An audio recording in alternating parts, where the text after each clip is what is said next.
मित्रों नमस्कार। इस समय मैं कचहरी अयोध्या में हूँ। हमारे बीच देखिए मिशन ग्रीन अयोध्या के कुछ लोग आए हुए हैं। इन्होंने जिलाधिकारी महोदय को ज्ञापन दिया है। हमने इनसे जानकारी किया तो इनके द्वारा बताया गया कि जो है हमारे शहादतगंज अयोध्या से जो गुप्तार घाट को रोड जाती है, इस पे जो है पेड़ों की संख्या कुछ बता रहे हैं। ये रोड के चौड़ीकरण में जो है सब चले जा रहे हैं।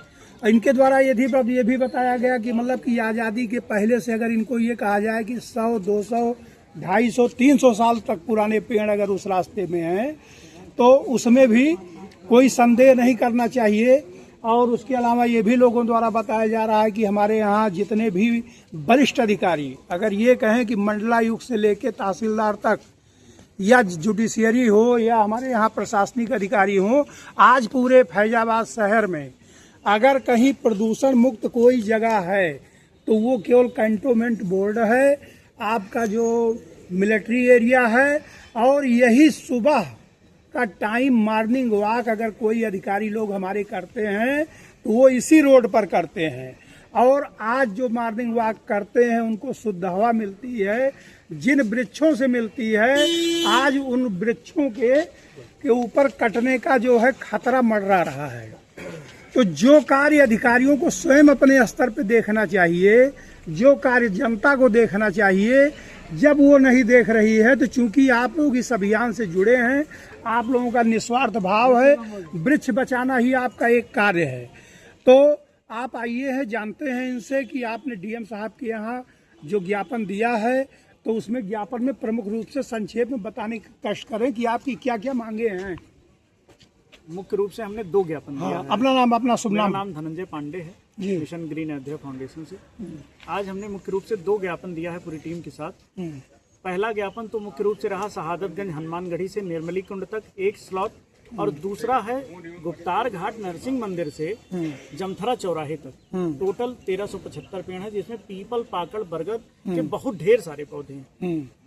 तो पहला ज्ञापन तो उसको बचाने के लिए दिया गया, जिसमें हम लोगों ने बताया कि अगर रोड का चौड़ीकरण कम हो जाए, जितना मापक है उसके अनुसार, तो वो सारे वृक्ष बचा लिए जाएंगे। और वो वृक्ष मुख्य रूप से आ रहे हैं, सड़क पे नहीं आ रहे हैं, वो मुख्य रूप से आ रहे हैं पथ पर चलने वाले, जो सड़क के दोनों तरफ पथ बनते हैं, उस पे आ रहे हैं। अच्छा। अभी जैसे वृंदावन है, वहाँ पे देखिए परिक्रमा के बीचों बीच में पेड़ हैं और रास्ता भी बना है, लोग चलते भी हैं। और कैंट में स्पीड केवल 30 की मापक है कि 30 की स्पीड से आप ज्यादा नहीं चल सकते गाड़ी से। तो 30 की स्पीड में कोई ऐसा व्यक्ति थोड़ी है कि सामने पेड़ रहेगा तो उसमें लड़ जाएगा। भाई उसमें लाइटिंग कर दी जाएगी रात में, अगर रात में भी कोई चल रहा है तो दिखेगा हाँ यहाँ पेड़ है। तो इस प्रकार, और उसमें जफा मेमोरियल के पास बरगद के बड़े 200 साल पुराना वट वृक्ष है, तो बहुत बड़े बड़े उसमें पेड़ हैं। अभी हमने एनवायरमेंट डिपार्टमेंट से, अवध विश्वविद्यालय से उसका कैलकुलेशन कराया था कि वो 1375 पेड़ पूरे साल भर में कितनी ऑक्सीजन देते हैं। तो 1,37,500 लीटर ऑक्सीजन जो है हर साल वो सारे पेड़ प्रोड्यूस कर रहे हैं। 1,65,500 लीटर कार्बन डाइऑक्साइड वो अवशोषित कर रहे हैं। तो अगर इतना पेड़ कट जाएंगे तब तो पूरा, जिस प्रकार रायबरेली रोड पूरा मैदान हो गया और जो पेड़ लगे वो सब सूख गए, उसी प्रकार तो ऐसे गुप्तार घाट भी हो जाएगा पूरा। जहां आज लोग जाते हैं पेड़ के नीचे बैठते हैं, ठंडी हवा लेते हैं, अच्छी शुद्ध ऑक्सीजन लेते हैं। अगर हम ये कहते हैं कि अयोध्या का गुप्तार घाट लंग्स ऑफ अयोध्या है तो कोई गलत नहीं होगा। और कहीं इतने पेड़ नहीं है जितना गुप्तार घाट में। तो पहला तो ये था। दूसरा, राम पथ पे 741 पेड़ काटे गए हैं, उसके लिए धर्म पथ पे 150 काटे गए हैं। 14 कोसी पंचकोसी में भी 2000 के ऊपर पेड़ काटे गए हैं टोटल मिला के अब तक जो काटे गए हैं। यही हाल रिंग रोड पे है, 10,000 काटे गए हैं। रायबरेली रोड पे 10,000 पेड़ काटे गए हैं। इधर भरत कुंड से ग्रीन कॉरिडोर बन रहा है, उस पर 10,000 काटे जाने की योजना है। और 84 कोसी में कम से कम 50,000 पेड़ काटे जाने। सरकार का तो कहना है ना, जितने पेड़ हम काट रहे हैं उसके एवज में उससे दुगने पेड़ लगा रहे हैं। बिल्कुल सही। मैंने RTI किया था कि पिछले साल जो आपने 20 लाख पेड़ लगाए थे उसमें से कितने बचे हैं और कहाँ लगे हैं। तो फिर वहीं पे फेल। तो जो एक पेड़ काटने पर 10 पेड़ लगाने की योजना है वो कहाँ है, कहाँ लगे 10 पेड़। RTI का जवाब आपको मिला? बिल्कुल मिला। उसमें ये लोग कहते तो हैं कि हम लगाएंगे 10 पेड़, लेकिन कहाँ लगाएंगे और कब लगाएंगे। लगाएंगे भी तो क्या उसकी सुरक्षा कर, और उसकी सुरक्षा कर पाएंगे। जो हर साल 37 करोड़ पेड़, या जो अयोध्या में हर साल 20 लाख 25 लाख पेड़ लग रहे हैं, ये लोग ऐसा करते हैं कि स्कूल जैसे है प्राइमरी का, उसी स्कूल में हर साल 100 पेड़ जा रहे हैं और वो वही रखे सूख जाते हैं, लगते नहीं है एक भी। तो क्या मतलब है ऐसा? एक पेड़ हम लगाएं लेकिन वो बड़ा हो, जीवित हो, और 100 पेड़ बर्बाद करें वहां पे। तो दूसरा पेड़ था अयोध्या के सारे रास्तों पे जो पेड़ कटे हैं उस पे ज्यादा से ज्यादा वृक्षारोपण करवाने के लिए। इसी संबंध में इन दोनों ज्ञापनों को आज हम लोगों ने डीएम साहब को दिया। अब ये है कि जैसे मान लीजिए कि अयोध्या का विकास जो है शासन की प्राथमिकता है, जी। विकास तो होना ही है जी। और ये महत्वपूर्ण मार्ग है, 14 कोसी मार्ग है, जी। उसका भी विकास होना है। जी, जी। तो इसमें दो राय नहीं है। धार्मिक नगरी है, विश्व पटल पे इस समय अयोध्या का नाम चल रहा है। लेकिन ये है कि अगर आपसे ये पूछा जाए कि कोई ऐसा विकल्प बतावें कि पेड़ भी न कटें और विकास भी हो जाए, सड़क का चौड़ीकरण हो जाए, तो इसके अलावा कोई आपके मन में और प्रपोजल है, कोई सुझाव है कि सड़क को 14 कोसी परिक्रमा मार्ग को उसके अगल बगल कहीं से ले लिया जाए? अभी बेंगलुरु में, जापान में और ऐसे विदेश के बाहर कई सारी ऐसी टेक्निकें हैं, ऐसी मशीनें हैं जिसमें वैज्ञानिक तरीके से ट्रांसप्लांटेशन मशीन है, वो जड़ से एकदम खोद करके अच्छा पेड़ दूसरी जगह विस्थापित कर देती हैं, लगवा देती हैं। हाँ। उसमें खूब खाद और विभिन्न प्रकार के केमिकल लगा करके वो पेड़ बड़ा कर दिया जाता है। करके छोटे पेड़ जो 20 साल तक के पेड़ हैं उसको और गुप्तार घाट पे जितने पेड़ हैं जो आज कटने वाले हैं 1375, ये सब 20 साल के अंदर के। हाँ, अच्छा अभी वो सब लग जाएंगे। नाका हनुमानगढ़ी जायसवाल मेडिकल स्टोर के पास 20-25 साल पुराना पीपल का हम लोगों ने स्वयं उसको और हम ट्रांसप्लांट किया। दोनों की हम अच्छा, लोग की टीम ने उसको बुलडोजर मंगा बुलडोजर करके JCB और से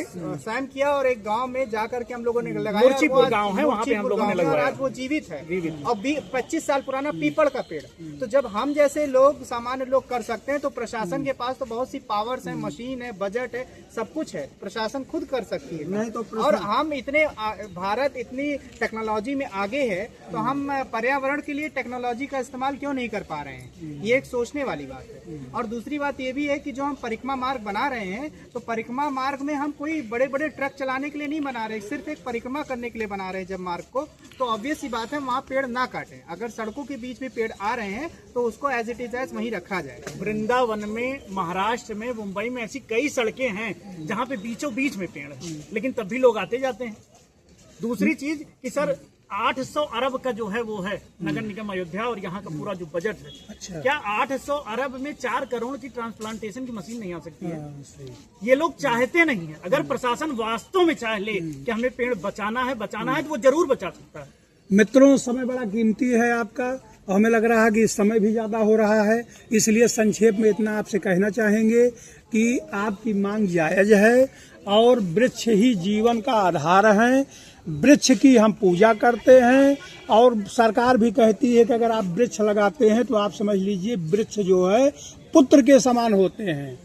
तो जब हम पूजा करते हैं, वृक्ष हमारे पुत्र के समान है, पर्यावरण से ही जीवन है, तो इस पर सरकार को ध्यान देना चाहिए। जो भी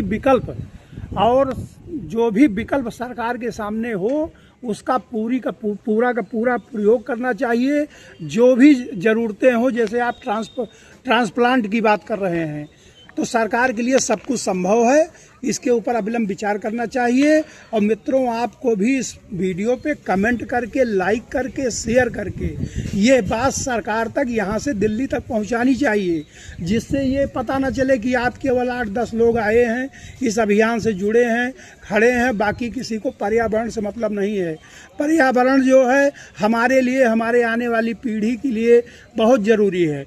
अगर आज हम वृक्ष को हमने न बचाया तो आने वाली पीढ़ी अपने बाप दादा को कोसेगी कि आपने क्यों नहीं ऐसा प्रयास किया कि जिसका आज खामियाजा हम भुगत रहे हैं। इसी के साथ मित्रों, आप सब लोगों को ये वीडियो देखने के लिए बहुत बहुत धन्यवाद। Thank you.